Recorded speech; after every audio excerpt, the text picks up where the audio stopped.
I have a confession to make. It's true that I was voted as one of the most intelligent people in New York. However, in all fairness, I have to admit that Madonna also made that same list. So how authoritative could that list be? So today, we will be talking about the impossible.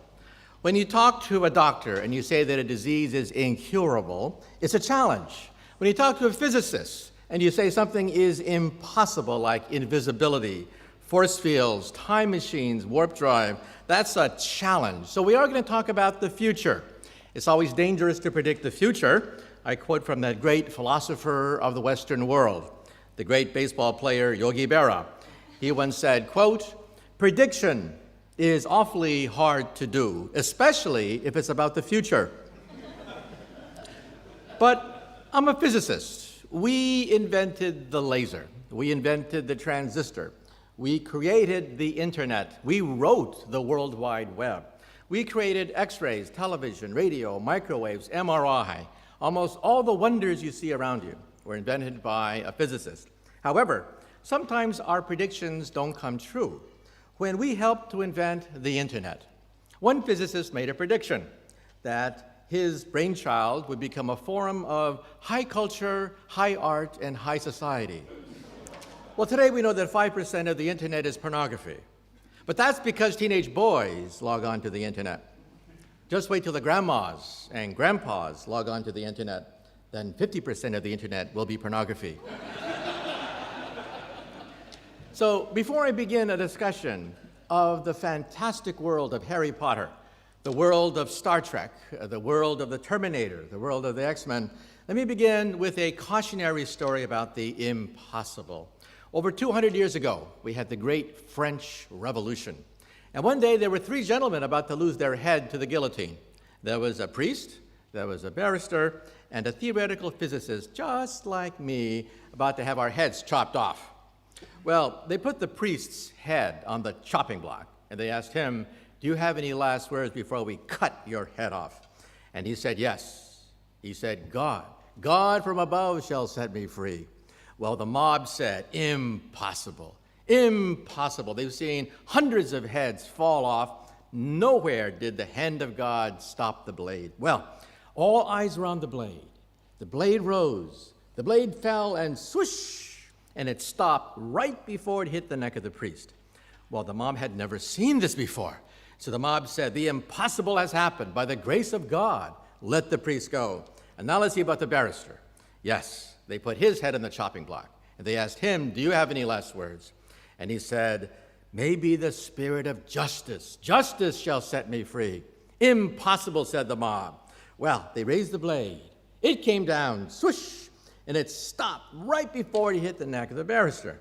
Well, this time the crowd went crazy. People were dancing in the streets of Paris. "God has spoken today," they said. "Justice has spoken." And now let's see about the theoretical physicist. Well, they put the physicist's head on the chopping block, and they asked him, "Do you have any last words before we lop your physics head off?" And he said, yeah, I got some last words. And he said, I don't know too much about God, and I know even less about the law, but I do know one thing. If you look up, you'll see that the rope is caught on the pulley.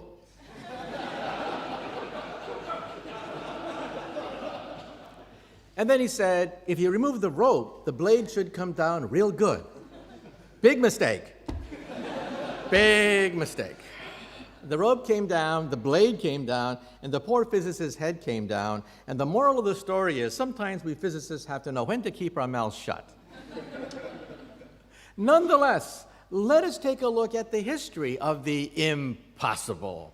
100 years ago, during the end of the Victorian era, this was the greatest British physicist, Lord Kelvin, lauded by society. People were always in search of a quote and a prediction by the greatest Victorian physicist of his era. He made a series of predictions. Every single one was wrong.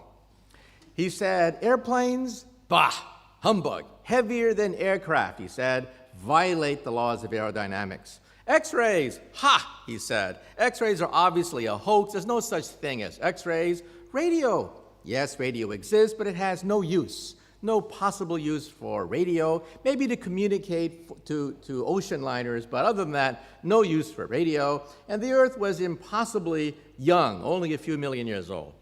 Why were all these predictions wrong? It's because Lord Kelvin had the misfortune of living just before Albert Einstein and the birth of the quantum theory. Everything changed when Albert Einstein and Niels Bohr introduced two revolutionary new forms of physics. Even the New York Times got it wrong. This is Robert Goddard, father of American rocketry. The New York Times denounced him in a major editorial, saying he's wasting taxpayers' money because rockets cannot move in outer space, said the New York Times, because there's no air to push against. Well, you don't need air to push against to make rockets move. They move because of Newton's third law of motion, action, reaction. The only hot air we now know was in the editorial office of the New York Times. So I like to quote from Arthur C. Clarke's 3 laws of impossibility. The third law is my favorite. I think about it almost every day.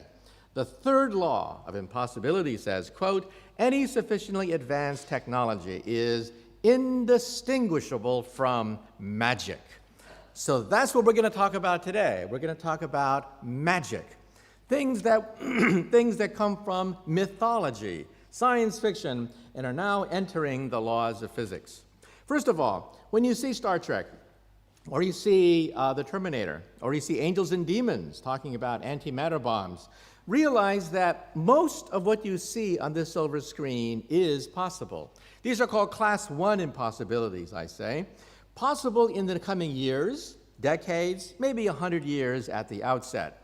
Telepathy, robots, antimatter bombs, forms of teleportation, invisibility, all within the laws of physics. Very soon, you will see objects literally disappear because we can already do that on a small scale. Class 2 requires many centuries of work, but also are possible, for example, time travel, and perhaps even warp drive to the stars. Class 3 impossibilities are simply downright impossible. For example, perpetual motion machines, getting something for nothing. Every year, some inventor swindles Wall Street, convince millions of investors to invest in their perpetual motion machine. So the Wall Street Journal wants a quote from me, so I give them a quote. I quote from that other great philosopher of the Western world, P.T. Barnum. He once said, quote, there's a sucker born every minute. So let's talk about invisibility. First of all, the Greeks were fascinated by invisibility. Plato even writes at length about invisibility. Plato said that any man with a ring of invisibility would be tempted to kill the king and become the next king. Therefore, said Plato, the temptation of invisibility is so great, you cannot trust man to govern himself. You must have laws. You must have a stable government because the temptation of invisibility is simply too great. However, now we can do it. This year, at the University of California, Berkeley, we made visible light on a tiny scale, bend exactly this way. So we're now making huge inroads on invisibility. Within a few decades, we may even have a working model of an invisibility cloak. Now, there are problems. Let's be blunt about this. If you are inside the invisibility cloak, you cannot look outside.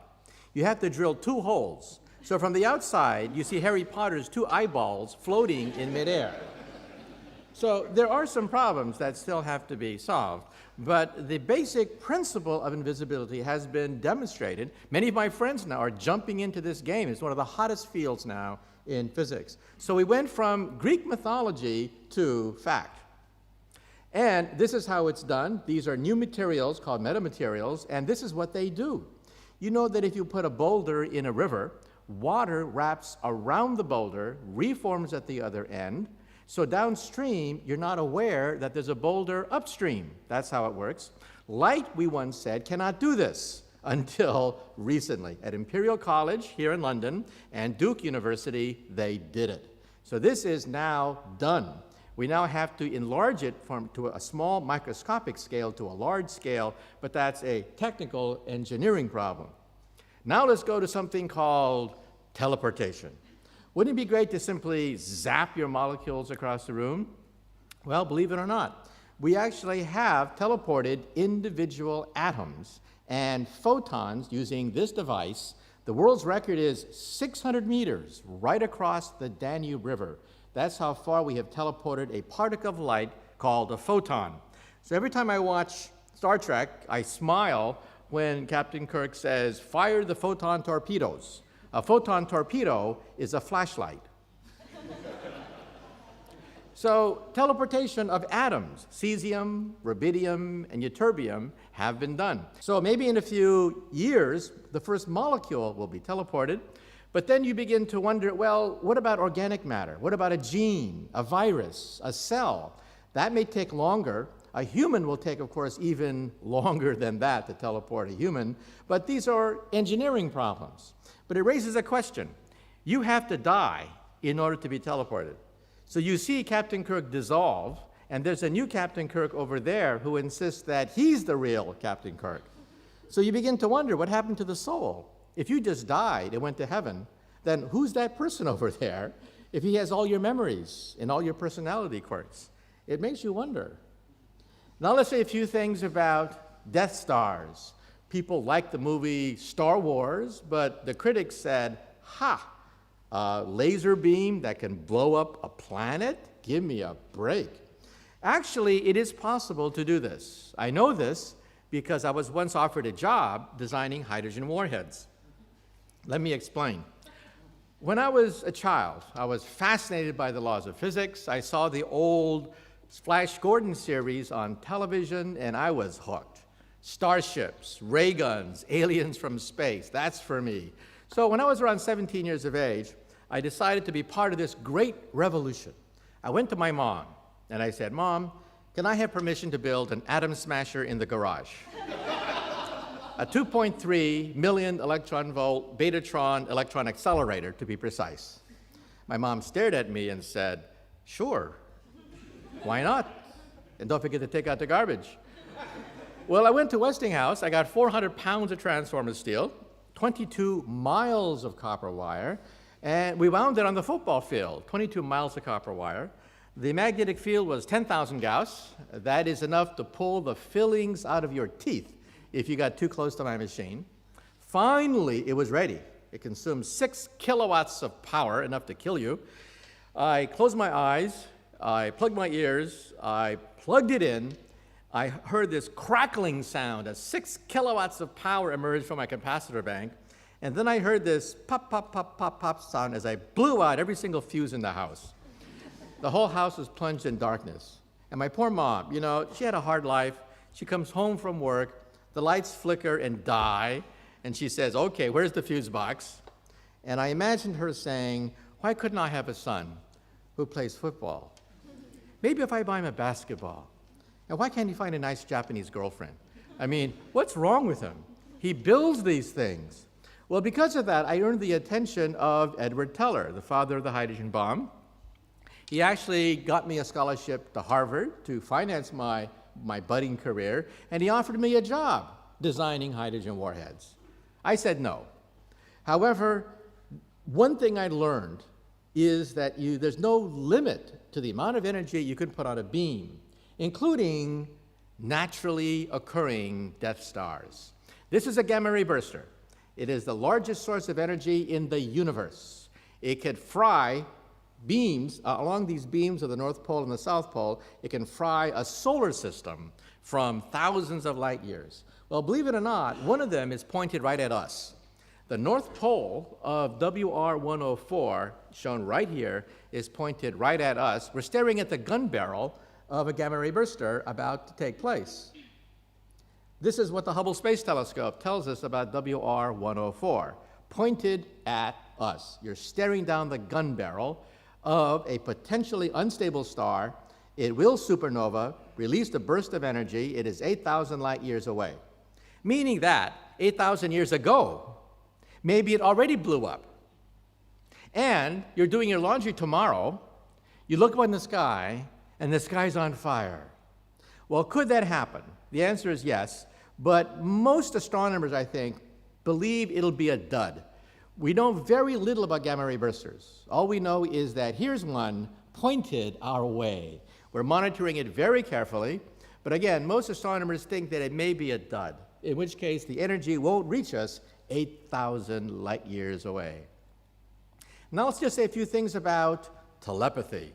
Wouldn't you like to read somebody's thoughts, find out what they're thinking, or move objects by sheer thought? That's the power of a god, to be able to have mind over matter. Well, we can do it, in a sense. This gentleman here on the lower left had a stroke. He is paralyzed.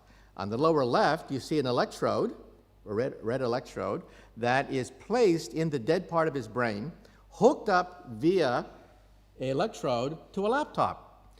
By looking at the laptop, he can move the cursor on the screen, and he can now, even though he's totally paralyzed, he can now do crossword puzzles, surf the web, read emails, and answer emails, even though he is paralyzed.